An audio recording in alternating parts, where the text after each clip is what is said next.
Salam güzel insanlar. Aziz ve Xalqım, bize bakanlar. Gördüğünüz gibi işimiz bu, gücümüz bu. Kahvaltıda günümüz budur. Bakırsınız da. Aha. Anacan aslında temizleyirik ve çalışırıq, deyirik. Bir kısmet çörəyimizi kazanmak için ne edirik?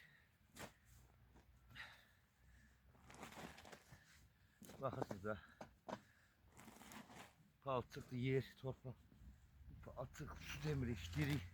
İş olan yerde, gücümüz tutan yerde. Ve biz buyuk bak.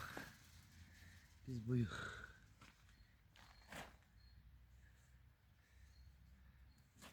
Bakırsınız. Allah sizlere değmesin. Araq texnikada əliyirik. Kapatmanım. Qıyarıq texnika ilə. Nədir? Çörəyimizin də vaxtındayıq. Çörəyimizin də vaxtındayıq. Eşq olsun. Tüm əməkkeş olan qardaşlarımıza, bacılarımıza salam olsun. Əməkkeş qardaşlara, bacılara, əmlərə. Görürsünüz. Görürsünüz uşaqlar. Əziz xalqım, əziz əmilər və dahi bacılar, qardaşlar. Mən bugün bu video çəkməyimi ürəyimdən keçdi balası çəkdim.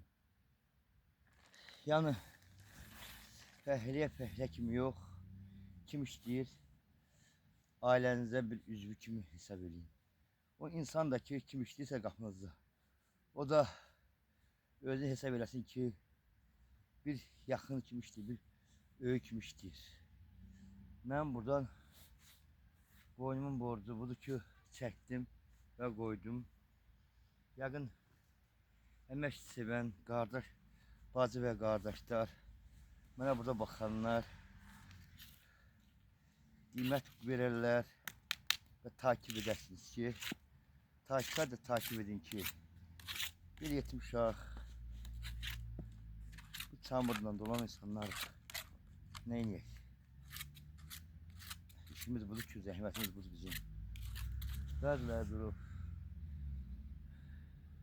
Dururlar, nə qaçsın? Boş durmuruq biz. Biz çalışırıq, mən çalışıram məsəl üçün. Dedim, ha, torpaqlarla. Dostumuz, yoldaşımız çöldə Lapatkadır. Görürsünüz də dostlar. Mən nə deyim? Baxın. Baxın ki,